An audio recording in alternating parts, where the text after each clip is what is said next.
Flash back. ഇവന്റെ ഇമെയിലിന്റെ captions ഒക്കെ പറയണം. അതായത് എലിഫന്റ് റമ്മേജ്, ഫാറ്റി ശ്വേതാ ഭക്തൻ, എൻഡോക്രൈൻ ഡിസ്റപ്റ്റേഴ്സ്, ഫ്രോഡ് ഭക്തൻ, പിന്നെ ഫാറ്റി ശ്വേതാ ഭക്തൻ, ഫ്രോഡ്സ്റ്റർ ഭക്തൻ, ഫ്രോഡ് കക്കൂസ ഭക്തൻ, തടിച്ചി. ഈ ചെറുപ്രായത്തിലുള്ള നീ എന്തെല്ലാം വൃത്തികേടുകളാ ചെയ്ത് കൂട്ടിയിരിക്കുന്നത്.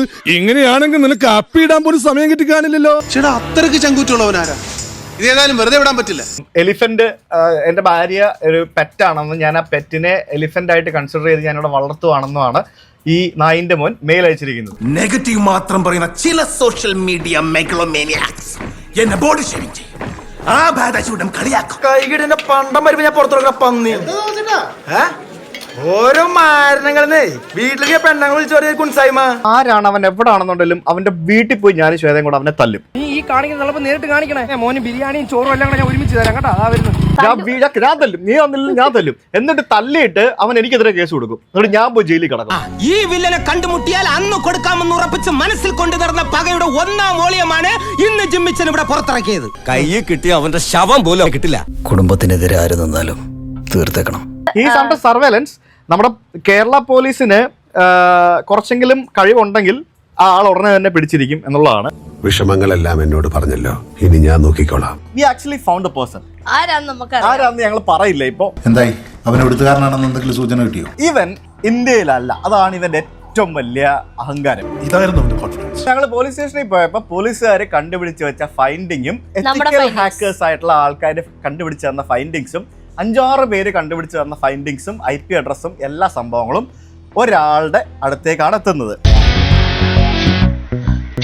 ഇങ്ങോട്ട് വാടാന്ന് പറഞ്ഞല്ലേ, വന്നടാ.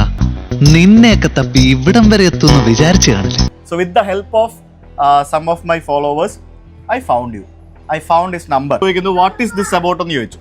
അപ്പോൾ ഞാൻ പറഞ്ഞു it's about an online assault എന്ന് മാത്രം പറഞ്ഞു. It's about an online assault എന്ന് മാത്രമാണ് ഞാൻ പറഞ്ഞത്. ആ മൊമെന്റിൽ അവൻ എന്നോട് പറയാണ് 100% you got a wrong person. ഈ സമയത്ത് ഇങ്ങനെ പേടിച്ചാലോ? ഈ സമയത്ത് പേടിക്കാണ്ട് പിന്നെ ഇങ്ങനെ ചിരിക്കണ്ടോ? ഒരാളെ ഞാൻ മെസ്സേജ് അയച്ചിട്ട് എനിക്ക് സംസാരിക്കണം, it's about an online assault എന്ന് പറയുമ്പോഴത്തേക്കിനും അതെന്തായിരിക്കും എന്ന് അവൻ എങ്ങനെ ഗസ് ചെയ്യുന്നു? ഇത്രയും കാലം വഴി കൂടെ പോണവര് വരെ എന്റെ തലക്കിട്ട് കൂട്ടിയിട്ട് പോവായിരുന്നു. ആദ്യമായിട്ട് അനീഷേട്ടാ ഞാനൊരാൾക്ക് തിരിച്ചൊരു പണി കൊടുക്കണം. ഞാൻ അത് എന്തായാലും ഞാൻ നിങ്ങളെ കോൺടാക്ട് ചെയ്തത് എന്തിനാന്ന് പറഞ്ഞു കഴിഞ്ഞാൽ just want to inform you this and നിങ്ങളെ പ്രൈമറി സസ്പെക്ട് ലിസ്റ്റിൽ ഉൾപ്പെടുത്തിക്കൊണ്ട് ഞാൻ ഇവിടെ കോർട്ടിൽ ലീഗലായിട്ട് നീങ്ങുകയാണ്. കളിക്കാൻ ഇറങ്ങുമ്പോ നീ ആലോചിക്കണം, എതിരെ നിൽക്കുന്നവനും കളി അറിയാന്ന്. പല അവസരങ്ങളും തന്നു. നാളെ പോലീസ് വരും, അവരോട് പറയേണ്ടി വരും. പോലീസാ ലൈക്ക് നിങ്ങളാണെന്നുണ്ടെങ്കിൽ നമുക്ക് സംസാരിച്ച് തീർക്കാം. ഇനി നിങ്ങളല്ലാന്നുണ്ടെങ്കിൽ നിങ്ങൾ പറയുകയാണെന്നുണ്ടെങ്കിൽ ഞാൻ ലീഗലി പോകാൻ വേണ്ടിയാണ്.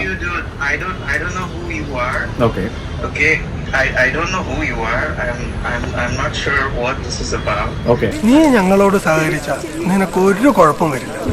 നീ കാര്യങ്ങൾ എന്തിനാ കോംപ്ലിക്കേറ്റഡ് ആക്കുന്നത്? ചേട്ടാ ഇനിയിപ്പോ പോലീസ് വന്നാലേ ചേട്ടാ ഇതൊക്കെ പറയല്ലോ. ചേട്ടാ പോലീസ് കൊണ്ട് വരും, സംഭവം കഴിയുന്നുണ്ട് പോകും. അതായത് ഒരു പരിചയവും ഇല്ലാത്ത ഒരാള്, നിങ്ങൾക്ക് അറിയത്തും കൂടി ഇല്ലാത്ത ഒരാള് നിങ്ങളെ വിളിച്ച് 8 മിനിറ്റ് സംസാരിക്കാനായിട്ട് നിങ്ങൾ സമ്മതിക്കൂ?